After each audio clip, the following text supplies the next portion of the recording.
Hello, and welcome back to the podcast that drinks and knows things. I am Luke, and I am joined with first-time watcher on the wall, Abby Gertie of House Kind of Sudden. Welcome back. Hello, and a cat. Kitties and all Kitties on and all. screen. Yes. Oh, So she's really coming over here. Oh, we boy. are, blitzing through season 7. It really just feels like we just started this. I don't know about you. We just started live. And there's what, 7? Yeah, there's 2 weeks after this week. There's just 2 more. Oh my gosh, then I can join everybody in all their excitement, and I can be on Twitter. It'll be so wonderful. What is this thing? Why is that doing that? Let's hide that. Can't get the chat working. But we are talking about Game of Thrones, Season 7, Episode 5, Eastwatch.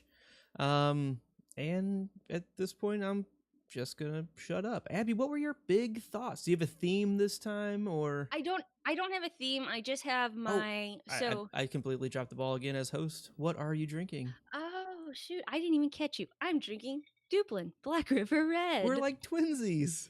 Yay! I didn't think Abby's gonna be able to drink because of the medication and things that she's been on, but so I was like, oh, I'll do a red wine in a mason jar as solidarity. But I am also drinking. It's not a Black River Red, but it is a red wine. I'm not gonna name brand.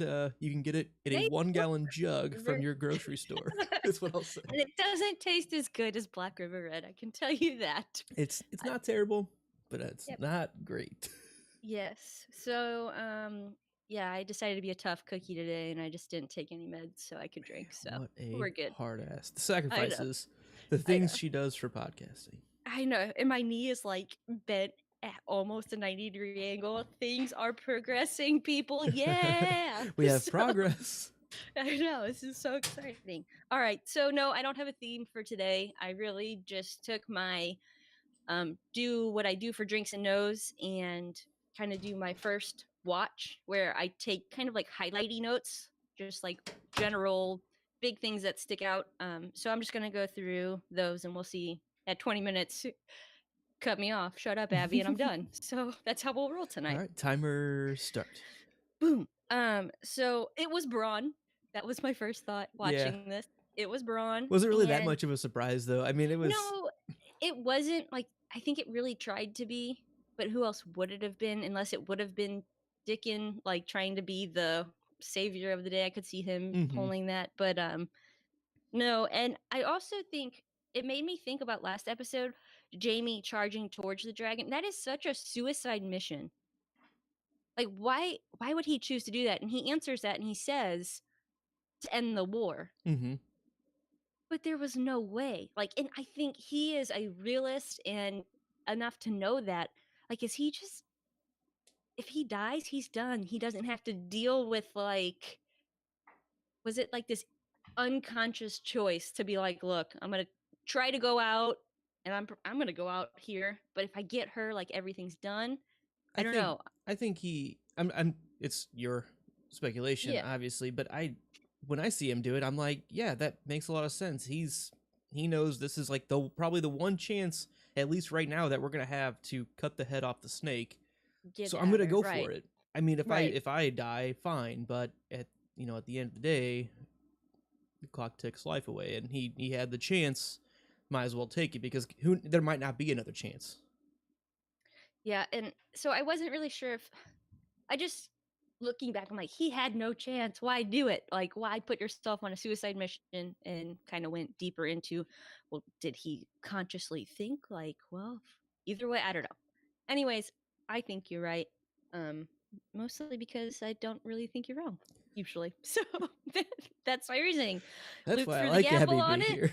Yeah, Luke threw the gavel on it. I agree. Lemming over the edge. Here I come. Certainly not definitive. It's just the way I see it. So next, I did watch the making of the Loot Train. Again, sorry, this is all last episode still, but it is just incredibly impressive. I'll leave it at that. Incredibly impressive. Then we go to gun. Really, and what I wrote here was you're cutting up a little bit. Say that again. Sorry, we're gonna jump to Dany, and the forces, Lannister forces that she has rounded up right there. And we have Dickon and Randall Tarley, and it doesn't surprise me that it doesn't surprise me either of them like stand for their queen or whatever. I think that's very much within their I don't know, wheelhouse. Right. Like It's I right up can their see alley. that. Right. And I also I don't hate Dickon. Like I don't think he's a terrible person. Or where Randall, I'm like, God, he's the worst of the worst. I don't feel like that about Sam's little brother. It's not his fault that him and his father, he's more closely aligned in his skill set than Sam ever was. But he kind of just seems like a good son who's trying to live by his father's code of honor, and he's a decent person. So like, yeah, it sucks that he's I don't know, burned to a crisp here, I guess. Not really. But Crispy Dickon. Crispy Dickon. Nobody likes a crispy Dickon. So well, Danny, I don't know. Maybe Ramsay does. Yeah, you're probably right about we that. saw that scene, right? With the sausage? Yes. Oh, you thought this? Oh no. Oh no. He's so awful. He's so awful. What I did like here was Danny's whole, I gave them a choice. I meant what I said. I have said it like time and time again. Especially like that one scene that sticks out is Jamie when he threatens the Sparrow, High Sparrow, and then he doesn't follow through. And everybody's like, well, he would have died. I'm like, but he said it. Like, you need to mean what you say. I think that's just an incredibly strong leadership type thing. And it even pulls you into almost the Tywin type leadership where, like, even if it's wrong, if you have like proclaimed this, it needs to happen. So I support Danny Foley here. I also don't understand personally like where Tyrion's tactics when he's like, well, put him in a cell. Like, what does that gain for you or her? What does that gain for her as a leader or this people she's trying to now bring under her side by being like, well, we'll just put you in a cell until you agree.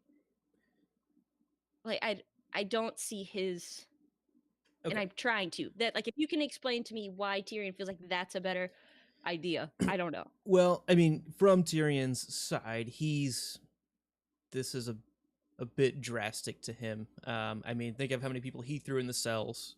I mean, when he was hand for a week, he was like, "Oh, pay cell. Guess what? You're getting some cell time." It's right. Kind of the way that he has seen and experienced, and very Tywin-esque. Well, aside from like, oh, the reigns of Castamere and like all of those things, but you throw them in a cell, and guess what? Their tune is going to change. They're going to start playing your song, and it was pretty effective for him on the surface. Definitely not like, oh, entrenched, deep, true followers from it, but at this point, you're just looking for numbers. If you can have those figureheads agree with you, you can figure the rest to get their men on your side. Right. You can figure the rest of that shit later on. I did like that Randall was like, you can't send me to the wall. You're not my queen. Yeah. Here's the thing, like, these two here, I have no problem with them like standing up and being like, we will not support you. We will I thought they were both very strong and they died for their convictions or whatever. And I'm like, hey, good on you. It's not like, it's just that other side. Who are you fighting for? And, you know, a girl worth fighting for. Yeah, you know. What do we want? A girl worth fighting. If there's not a Mulan or Lion King reference, it's not a podcast that drinks and knows things. Just my favorite line of that whole song is, doesn't matter what she looks like. Only matters what she cooks like. Cooks like, yeah. I'm like, beef, pork.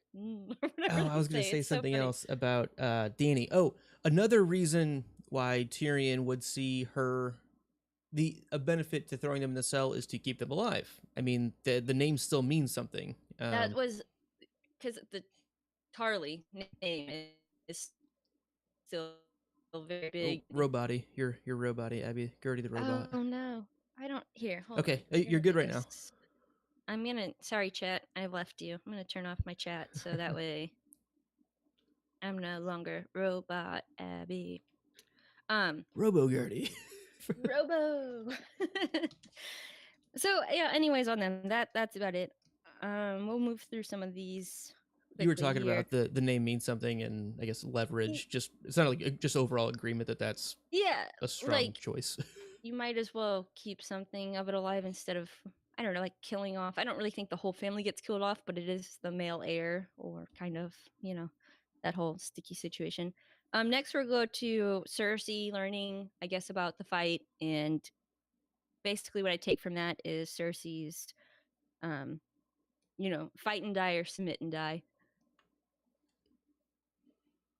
Again, like, it's really, I'm not on Cersei's side, but I'm like, yeah, she's right. She consistently makes pretty solid points. Yes. And before I had a lot of like, when Tywin was like, you're not as smart as you think you are, or whatever, I was like, exactly. But she wasn't playing the game she's playing. Still like somebody's wife or somebody's mother politicking.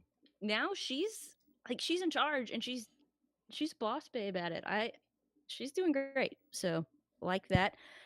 Next thing we go to is Jon meeting Daenerys, and like Drogon. The dragons flying. I mean, it's all like really cool, and this scene is like super. I'm sure like people were loving it, and I liked the word it. Touching, because he touches the dragon. Yeah, but like here's the thing, like.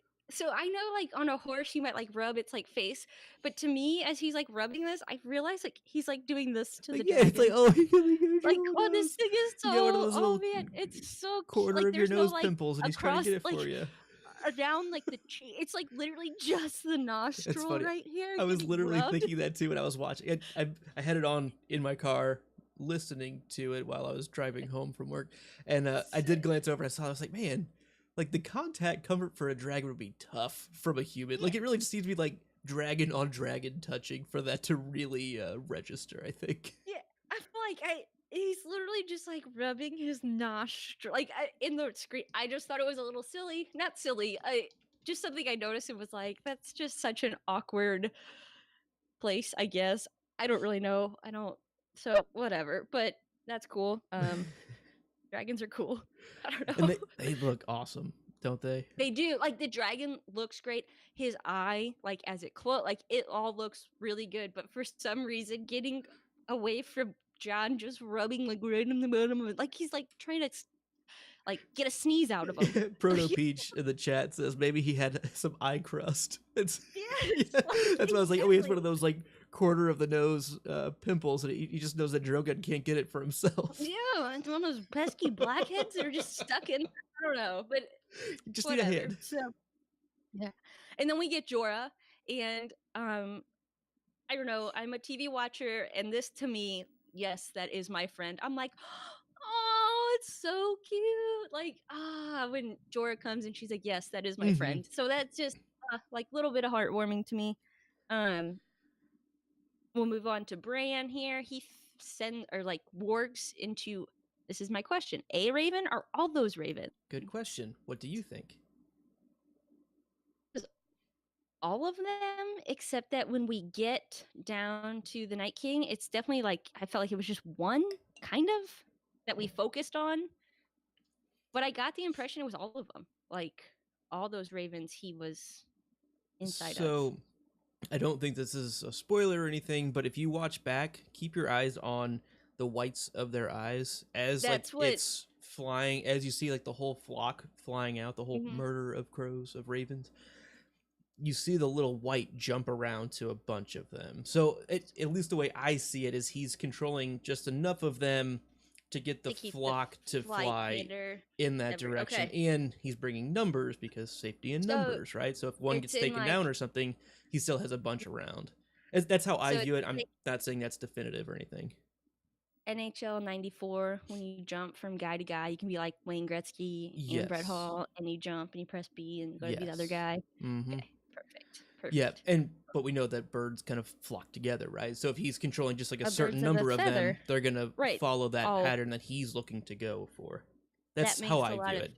That just makes a lot of sense to me, because I was like, but it seems like he's got this whole flock, but it's just one. But yeah, if you jumped in between them, because he could, that was something it would keep the whole. We had chatted about, and I think one of my speculations was that potentially he's going to end up being able to control multiple at once, as he gets more comfortable.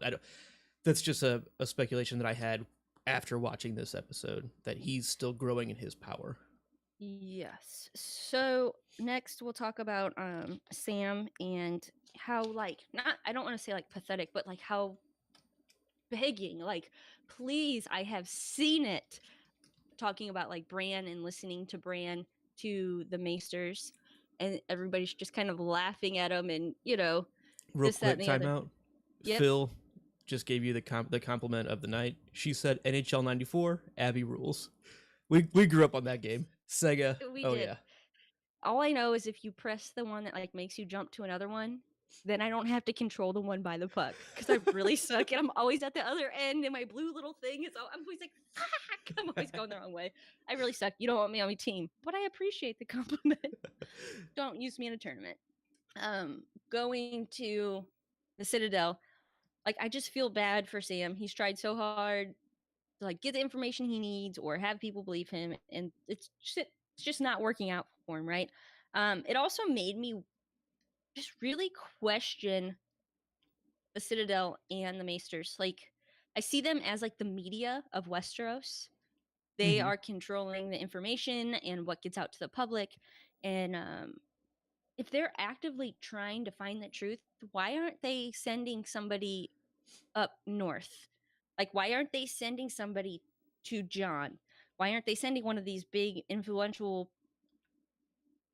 mayors, I guess, who was putting the okay on the Ravens that go out? What are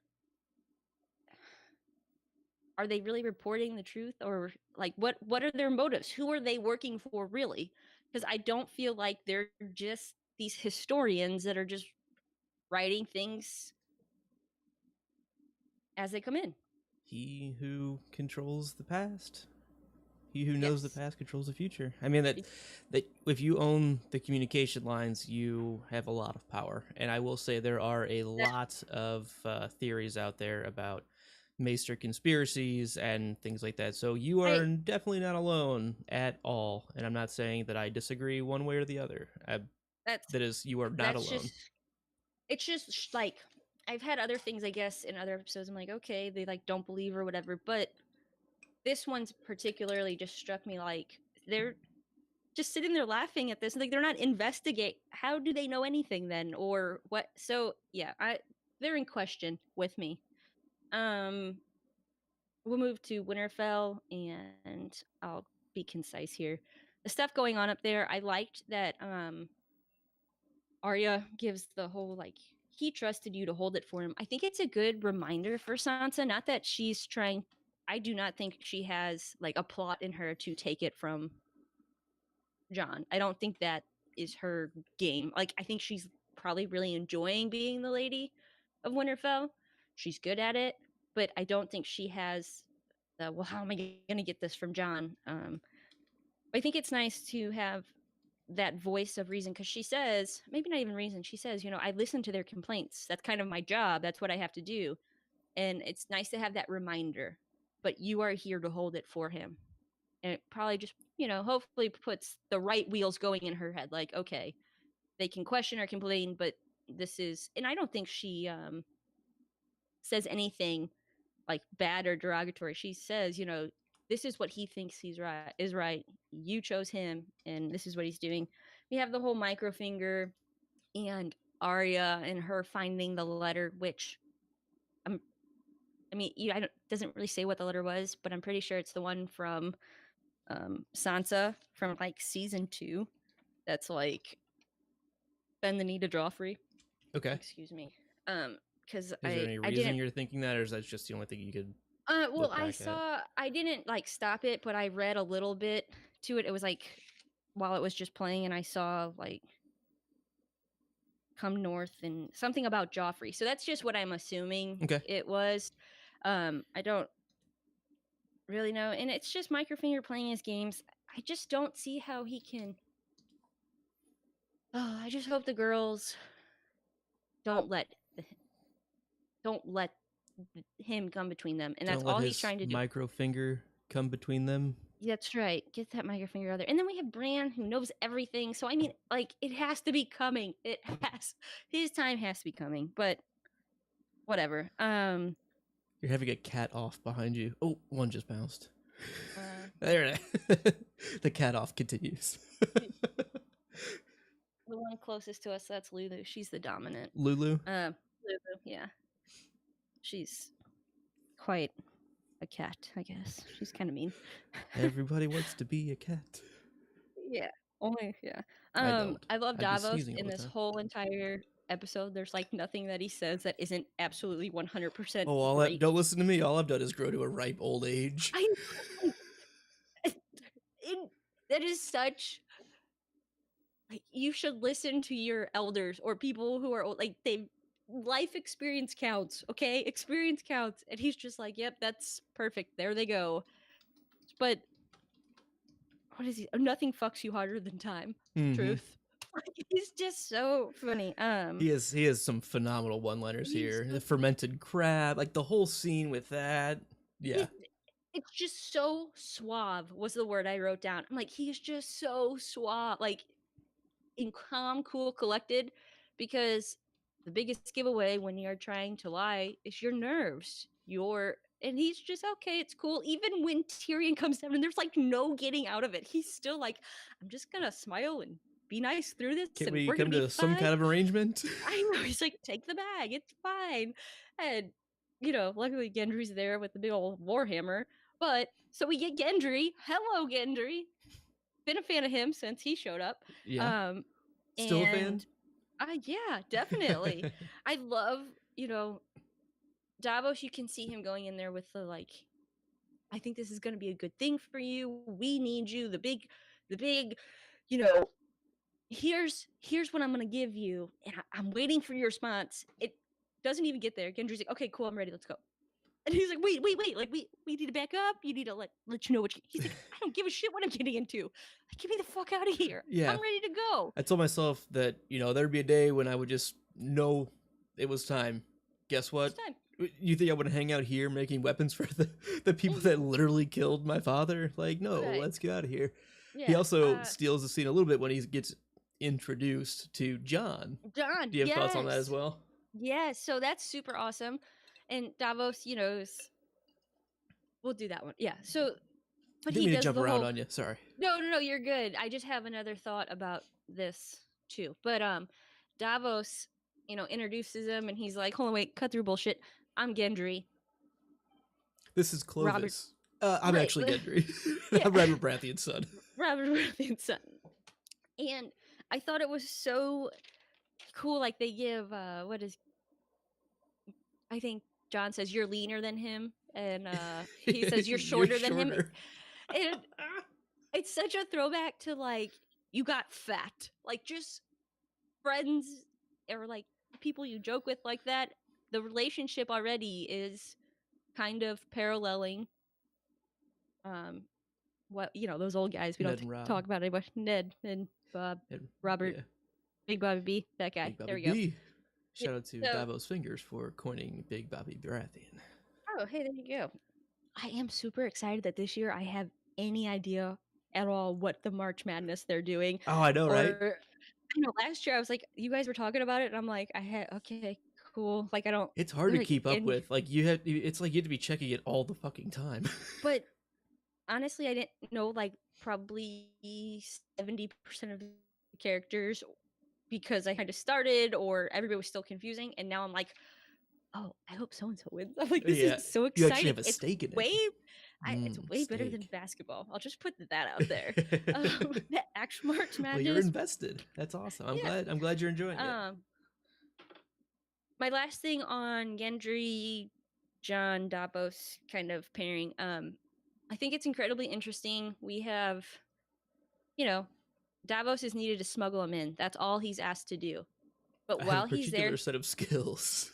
Well, and it's so funny when they're. I think it's Daenerys asks, like, how do we get in there? And they all just kind of like. The camera just pans over. I see you, Gumby. Gumby's our smuggler here. That's. Yeah, like, he just stayed in the corner. There he is.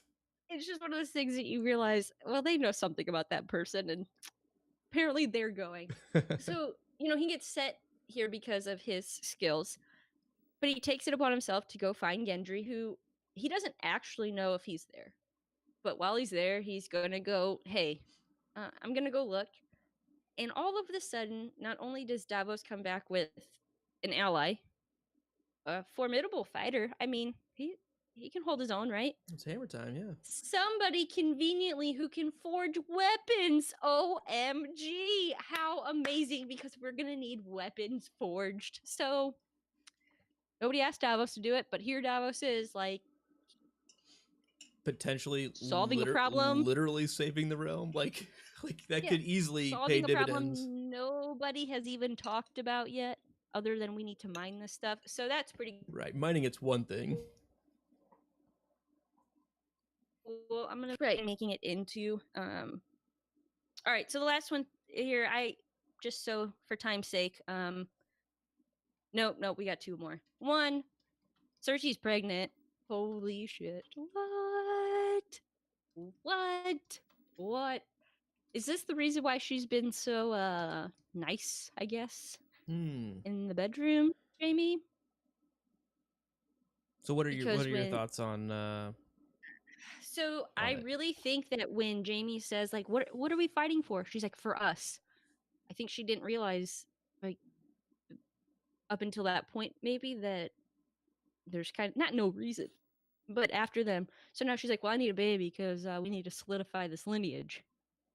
I really think it's a calculated move that she is pregnant, so that way, if she wins, there is somebody to take on the next generation or whatever. Which I think it was the season premiere where he was like, "There's literally who's left? Our children are all dead," and she was like, "We have us."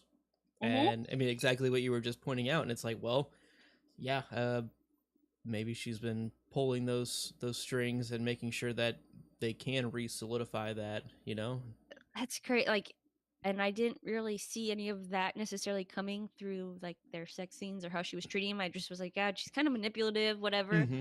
But this was, so I think this was definitely a calculated move. I will tell you right now, when I first watched this episode, I don't know if I bought whether or not it was real. Pregnant. Oh yeah, I guess I just throwing that idea into your head. And I'm not going to say, whenever I was watching this episode, I was like, bullshit. Like, no, this is just more manipulation. So, not to throw monkey wrenches in anything, but just a thought to chew on a little bit. That is, because, I mean, nobody knows, actually. So, I mean, she probably maybe knows or has a good idea if it's true or not. But yeah, bitches be crazy sometimes about babies. Bitches be crazy. So that's pretty interesting. And now, really, lastly, 15,782 steps. Yeah. In the Citadel. 17,800. Shits. 52 shits. That was steps. God, she's so cute. Like, she's so funny to me. But I love his reaction too. He's just like, I get it. Not really what I needed right now. Like, I'm fucking just, I'm tired. I'm fucking tired of it. I know. I kind of wrote him, like, a little letter here. Not really. Just, I'm like, Sam, your outburst just overlooked huge information that could be used. Like, and I get that, it's Gilly who's just learned to read, and she's kind of, like, butchering these people's names. So I am highly confident that Rhaegar is Rhaegar. Man, he had an annulment in his head. Oh my God. And you guys are all freaking out about a season 8 trailer. Bitches, Rhaegar had an annulment. Oh my God. Like, I was freaking out. And did you never Twitter. Consider that as an idea? That No, I just figured that it was like a love child. Okay. That's certainly the way the story is told to us. I didn't even know that annulments were a thing. I mean, I figured, like, he could kill his wife and marry another one right then, but I didn't. Yeah, because, there's things in this realm that still haven't been answered for me, like, I don't know, the word I'm trying to look for when you die, but you come back as a different person. I want to say like regeneration, but that's not at all. Reincarnation. There we go. But oh man, too much Minecraft. Reanimation could work too. Yeah. I mean, so if you're coming as a zombie.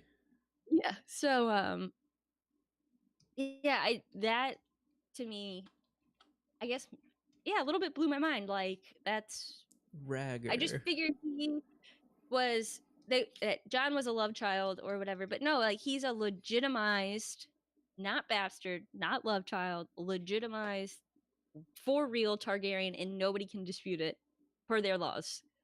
That's pretty amazing. As long as somebody reads this besides Gilly during Sam's outburst. Somebody needs to read the fucking book. Yes. And then lastly, we got 7 guys going north. Pretty interesting who those 7 are all together. And I kind of understand why a lot of them have issues. The only one I don't necessarily know is Jorah seems to know Thoros. And I don't really know how, I guess. Okay. The rest, I get why Gendry's not cool with the Brotherhood without banners and, everything else. But that, Jorah definitely knew who Thoros was. And I was, okay, sounds good. Time for predictions. Time for the predicts. The predict. All right, Abby, show us your predicts. So I really only have one real prediction tonight. Gendry will become a master craftsman of obsidian weaponry, and with Sam's help, will master or be able to recreate Valyrian steel. Okay. That's like a for real prediction. My next prediction was he was married to Lyanna Rhaegar, but I don't know. I guess that's a prediction, but yeah. And I don't know. 7 go away on this mission. I feel like somebody has to die, so it's probably going to be one of the Brotherhoods without banners because they're the least important, least loved characters. Okay, well, I'm going to do what our friends and family members, Melissa and Ben, have done to me multiple times during the podcast that floats down here. Predictions of, okay, how many will die and who? If you have, you're saying that not all of them are coming back, so how many die and who? I think one dies. Okay, and who? And Beric. I don't even know which one is which. Beric is not the man bun. What? Beric is not the man bun, the top knot. He's the one who's actually died and been brought back. Yes. He's the one that fought the Hound in the cave. And I think Beric. Okay. Yeah, that's what I think. All right. Is the baby real? Now that I've put that seed in your head. I think yes, only because when I was reasoning through it, I was so certain at my she calculated she meant to get pregnant, so there is somebody to take over. Okay. Down the line. I think yes. All right. Hopefully this one won't be a Joffrey, All right. Any final thoughts? No. I heard it was snowing in St. Louis. Right now? I don't know. I saw it in the chat earlier before I was that from Amanda? Rudely. Maybe. Yeah, I think so. I'm inside. We had a snow day here. I don't know. I live in the South by the ocean. It should not snow here. And I woke up one morning. You had an ash day. You just had ash falling from the sky. We had a snow day from school. It was insane. Miracles do happen. All right. Cersei could be pregnant, I guess. I don't know. All right. So that will do it for Abby's first time initial thoughts of season 7, episode 5, Eastwatch. We will have our full team chat along with our good friend Amanda, Crowfood's daughter. She joined us in the middle of season 6. I forget exactly. It was the one where I don't know if it was Kingsmoot. I think it was Kingsmoot episode, or the one right before it. I think it was the same one. I think it was the bridge scene in the Kingsmoot. I think ended up being right around there. Either way, she's back. We will be doing that Monday night, I think. So a little bit later in the extended weekend for us. So please join us then. We are not doing our live stream rebroadcast of the first time us schmucks saw season 7, episode 5. Tonight we will live stream that sometime over the weekend. It's just too late and I'm sleepy. But follow us on Twitter at No and Drink. Follow Abby at Go Home Gertie and get her first time thoughts when she's saying, "You guys are super excited about the season 8 trailer," and I'm like, "What the fuck, annulments?" Like, amazing! I'm so excited, and then I realize everybody else knows. Cool, everybody Ab. else. Welcome. Yeah. Another rung up the acceptance ladder. Good job. And send us a digital raven at noanddrink@gmail.com. Like, subscribe, leave us comments on iTunes and on YouTube. We really appreciate those. I've been checking all of our comments, and they are fun to read, especially when people don't like what we say. So we need some of the people that do like what we say. Oh, I'm kidding. You guys are amazing. The chat, as always, really, really fun stuff. Can't wait to chat with you for the rebroadcast. And hit that notification bell if you haven't subscribed yet. Share everywhere. And as always, I still don't know, so I'll just drink. And as always, stay imaginary. How do you know this? That's what I do. I drink and I know things.